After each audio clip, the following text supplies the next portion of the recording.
인간을 인간이게 하는 근본에 대해서 내가 몇 가지 책을 지난번에 소개했는데 이건 그냥 소개만 하고 넘어가겠습니다.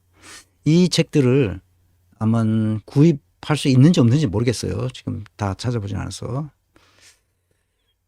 이걸 좀 하나씩 다 설명하면 좋겠는데 설명하지 않고 그냥 여러분들의 소개만 하겠습니다. 이 소셜 인스팅크트라는 협력의 유전자라는 미국 학자, 영국 학자인데요.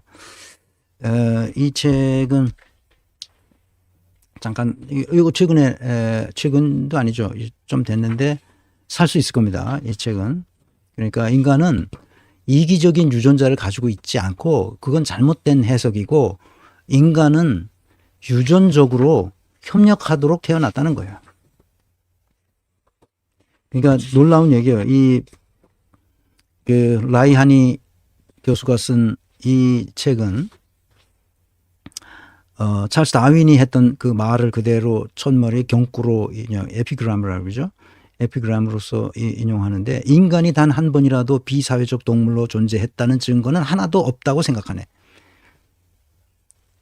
인간은 사회적 동물이라는 거예요. 사회를 형성하는 것은 각각 독립된 자율적 주체로서 다른 사람과 독립된 자율적 주체인 다른 사람과 대화하고 협력함으로써 인간이 이 험악한 세상에서 여기까지 살아남고 이런 문명을 건설했다는 것을 증명하고 있어요.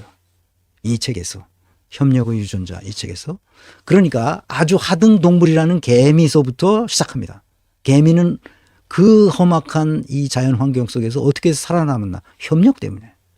유인원도 연구합니다. 유인원은 어떻게 해서 살아남았나? 협력하기 때문에. 인간은 어떻게 해서 오늘날과 같이 이렇게 만물의 영장이라고 생각하게 됐나? 그것은 협력하는 유전자, 이기적 유전자가 아니라 협력하는 유전자. 바로 그 유전자 때문에 여기까지 왔다는 거예요.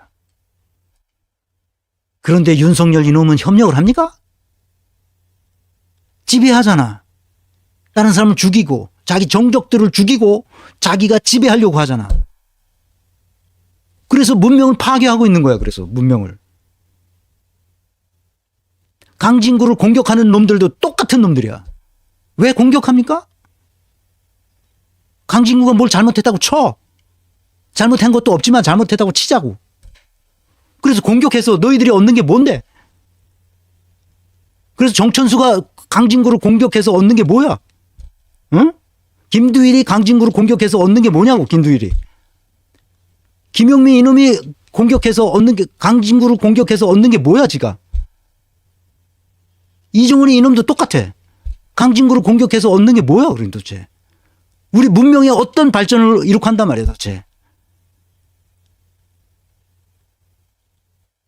나는 그래서 이놈들을 나쁜 놈이라고 내가 말하는 거야. 저들이 잘못해놓고 그 잘못을 강진구한테 떠넘기면 그게 되겠어? 자기의 행위가 인류 문명의 발전에 단 민홍지 한 장이라도 발전시키려고 생각을 해야지.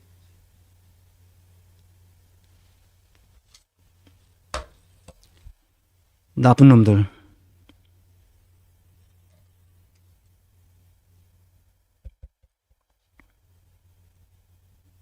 그래서 이 책들이 우리에게 주는 교훈이 아주 커요. 개미도 자기 공동체를 위해서 자기 목숨을 스스로 버려요. 이 책에 보면.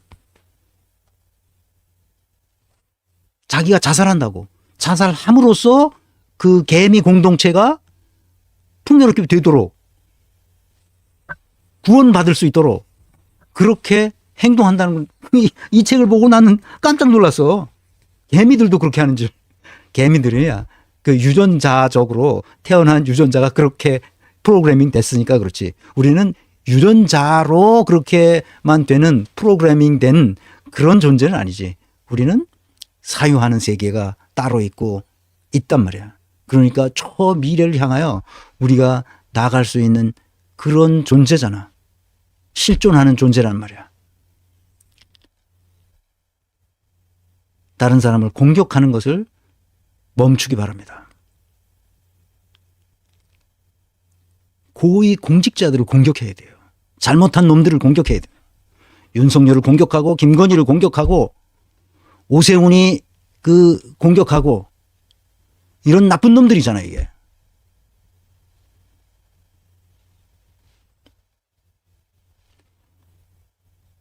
생각을 하란 말이에요, 생각을. 최소한도 학교에서는 시스템적으로 사고하는 훈련을 시켜줘야 돼요. 맥락적 사고, 입체적 사고, 그래서 시스템적 사고를 할 수 있도록 만들어주고, 그래서 더 훈련을 하면 조직론적 사고를 할 수 있어요. 그것이 인간의 가장 고등한 정신 능력이라고 내가 계속 말했습니다. 역량 요소에는 분석적 사고력과 개념적 사고력 이 두 가지만 들어가 있어요. 이게 도구적 사고죠. 그 도구적 역량 요소예요, 이게. 그런데 훈련을 통해서 플랫폼적 사고도 하고 시스템적 사고도 해요. 프로그램적 사고가 가장 단선적 사고죠. 우리가 음악회에 가면 프로그램을 나눠주잖아. 그러면 첫째 곡은 뭐 하고, 둘째 곡은 뭐 하고, 셋째 곡은 뭐 하고, 그 다음에 인터미션 중간 휴식이 잠깐 있고, 그 다음에 휴식 후에 무슨 곡을 한다는 걸 프로그램을 나눠주잖아. 그 시퀀스를 다 나눠주잖아. 프로그램이 별거 아니야. 그냥 그 시퀀스에 맞도록. 그런데 윤석열은 그런 프로그램적 아주 단선적인 5살짜리도 할 수 있는 그 사고조차 못하는 놈이란 말이야. 그러니까 나라가 이렇게 된 거 아니야. 아니 그걸 몰랐다는 게 나는 아니 윤석열이 어떤 놈인지 몰랐다는 것 자체가 나는 이해가 안 돼. 아니 인사평가만 쭉 들어가서 그냥 기본 인사 자료가 있잖아. 검찰청에 인사 자료가 있을 거 아니야. 그걸 다 가져와 봐. 그러면 그것만 훑어봐도 이놈이 어떤 놈인가라는 걸 다 알 수 있을 텐데 왜 그걸 조사 안 하지?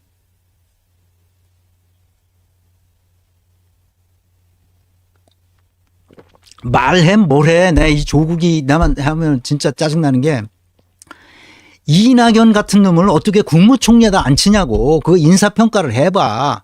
가서 전남 도지사 하면서 국민권익위가 만들어낸 이 청렴도 평가에서 전국 시도 중에 꼴찌야, 꼴찌. 아니, 꼴찌를 한 청렴도가 꼴찌인 도지사를 어디다 올리는 거야, 지금. 그거 누가 했어야 돼, 그걸. 이낙연이 인사평가를 누가 했어야 되냐고. 조국이 했어야 되잖아.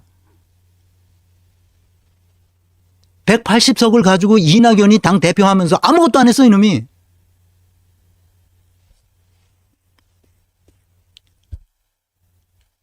빌어먹을 놈들이죠, 우리가. 인간은 종교든 뭐든 인간의 이성을 넘어서는 그 어떤 것은 모른다고 말해야 돼요. 아는 척 하면 안 돼. 한충원 목사가 무슨 그 문학에는 구원이 없고 오로지 예수 그리스도로만 구원을 얻는다는 개수작을 하는 것은 이성의 한계를 넘어선 걸 자기가 알고 있다고 착각하고 있기 때문에 하는 그 소리거든. 이거 한국 기독교가 미쳤기 때문에 그런 거야. 합리적 사고는 이성의 한계 내에서만 있는 거예요.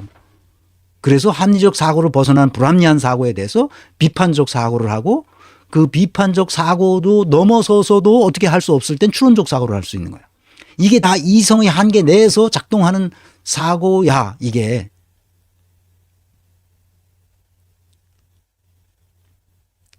인간의 이성을 넘어선 세계가 있다는 걸 우리가 알아요. 왜? 과학이 아직 발전하지 않은 영역에 대해서는 몰라요. 그건 모른다고 얘기하는 거야. 모른다고.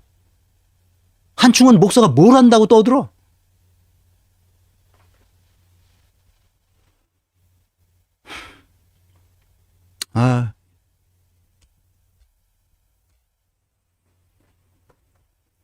자, 사례를 들어드립니다. 삼성전자를 보면 로버트 보쉬, 보쉬가 어떤 사람인지, 로버트 보쉬가 어떤 사람인지 한번 읽어보겠습니다. 제가 2017년 김문 박사가 4차 산업혁명과 제조업의 귀환이라는 책을 쓰기 위해서 세미나로 계속 모여서 얘기할 때인데, 이때가 그때 로버트 보쉬에서 한국 코리아 보쉬 그룹 코리아에서 나왔던 임원 한 분이 자기가 근무하고 있는 보쉬 그룹에 대해서 설명을 해주는 파워포인트 여러 장 쭉 자기 회사를 설명하는데 그중에 두 가지를 여러분들에게 소개합니다. 보쉬가 어떤 사람이냐. 로버트 보쉬, 이게 창립자죠. 1886년에 로버트 보쉬가 자기 회사를 차렸어요. 이때부터 시작된 거죠. 그러니까 지금으로부터 138년 전에, 지금 138년까지 지금 계속되는데, 이 사람이 어떤 생각을 하는 사람이냐. 당신의 인간성을 높이 평가하고 타인과 거래하면서도 인간의 존엄성을 항상 존중하라는 겁니다. 종업원이 아니라 동료라는 거예요. 내가 부자라서 동료들 월급을 많이 주는 것이 아니다. 동료들에게 높은 임금을 주니까 내가 부자가 되었다. 반대로 생각하는 거죠. 일반적으로. 8시간 근무제도, 그때 당시는 뭐 16시간이군 뭐 어떻게든지 노동 착취를 할 때인데, 이 사람은 8시간 근무제도를 시행한 이유는 가장 효율적이라고 생각하기도 했지만 인간의 능력을 보존하는 가장 좋은 방법이라고 생각했기 때문이다. 신뢰를 잃기보다는 차라리 돈을 잃는 것이 낫다. 이건 내 생각하고도 비슷합니다. 나는 그냥 내가 손해보면 돼요. 기업 간의 신뢰 관계도 인간 관계의 연장이다. 그러니까 이 회사가 잘 안 될 수가 없는 거죠. 기업을 운영할 때 가장 중요한 것은 신뢰를 쌓는 것이고, 이를 쌓기 위해 빈틈없는 품질, 우수한 성능, 동료에 대한 지속적인 교육이 필요하다. 19세기 후반에 이런 생각을 했어요. 그 위대한 인물이죠. 로버트 보쉬는 20세기 자동차 산업의 제왕이라고 말할 수 있어요. 자동차 부품 만들어서 독일 자동차의 퀄리티를 만들어낸 사람이죠. 이 사람의 지배 구조를 보면 이렇습니다. 보쉬 그룹의 일종의 헌장 같은 건데요. 로버트 보쉬 슈티프팅이라는 것은 재단이란 뜻이에요. 그 가족이 재단을 만들었어요. 그 재단은 전체 지분의 92%를 소유하고 있는데, 거기에는 이런 이제 소유와 경영을 분리시켜서 일체 경영에 참여하지 않습니다. 다만 그 소유만 하고 있을 뿐이에요. 그래서 경영에 참여하도록 하기 위해서 보쉬 신탁회사, 인두스트리, 그 산업 신탁 법인을 만들어요. 그러니까 인두스트리 트로이한트라는 게 신탁이라는 뜻입니다. 그 신탁한다, 그 맡기는 거죠. 그러니까 산업 신탁 회사 법인을 만들어서 카게가 코만디트 게젤샤프트라는 이 독일에 있는 그 독일 상법상에 있는 그 회사 명칭입니다. 카게라는 게. 그 게엠베하가 있고 카게가 있고 아게가 있습니다. 그런 신탁 회사를 만들어서 93%의 의결권을 가지고 있어요. 그리고 주식 시장에 상장하지 않습니다. 경영의 독립성을 위해서. 그리고 그러니까 집안에 있는 식구가 이 경영에 참여하지 않습니다. 중장기 혁신 경영, 즉 R&D 투자를 위해서 매출의 7%는 반드시 R&D 투자해라. 지금 그런 얘기입니다. 그다음에 제한적 차이 원칙. 빚을 내는데 은행에서 자금을 필요하면 빚을 내지만 그 자기 자본의 50%를 넘지 않는 범위 내에서 차입하라는 거죠.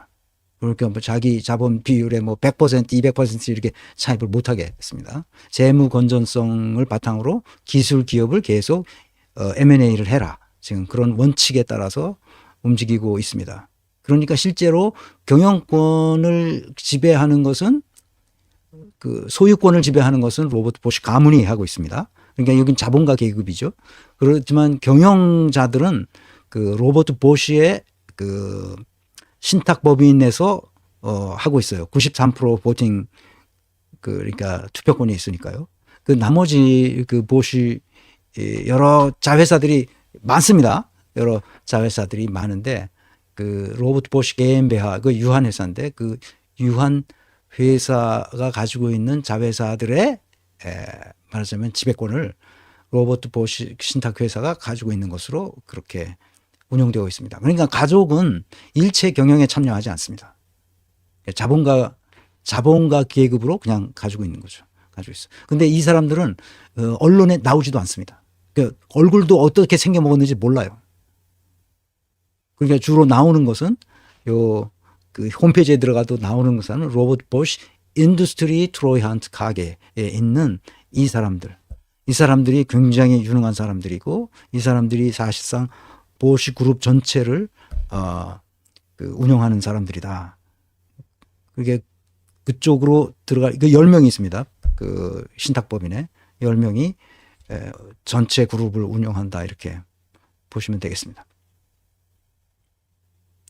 우리도 좀 이런 사람, 뭐 꼭 이렇게 해라는 얘기도 아니고 이렇게 하는 것이 최선이다라는 것도 아니고 이렇게 해야만 한다는 것을 주장하는 것도 아닙니다. 어떤 형태로든지 간에 좌우지간 그 로버트 보쉬는 이렇게 생각한 거예요. 그래서 다르게 더 좋은 방식이 있으면 그렇게 하면 되죠. 그러니까 이렇게 할 능력이 없는 그 이재용 같은 애가 그 회사 그룹에 나와서 경영을 현장에서 책임지고 있는데 아무것도 못하고 저꼴이 되는 거예요. 그러니까. 거기에 또 이 아첨에 광기 이것 들은 놈들이 윗대가리에 앉아가지고 저꼴을 만들어 놓는 거예요. 건강한 민주주의 네트워크에 가입하시면 더 많이 배우고 더 많이 생각하고 더 많이 실천하는 시민이 될 수 있습니다. 행동하는 양심 깨어있는 시민의 조직된 힘으로 우리 사회를 근본적으로 바꿉시다. 그러면 됩니다. 지금 이대로는 절대로 선진국이 될 수 없고 이 동아시아에서 우뚝 선 대한민국을 만들 수 없습니다. 시민사회가 거듭나야 됩니다. 오늘 강의는 여기까지고요. 다음 시간은 사법부 해체. 이거 해체해야 됩니다. 다시 만들어요. 처음부터. 이 해체가 민족을 구원합니다. 어떻게 할 것이냐. 이전에 여러 번 내가 강의를 했습니다. 다시 한번 총정리해서 이 한성진 부장판사의 이 왜곡된 잘못을 근본적으로 바로잡는 길을 여러분에게 보여드리려고 합니다.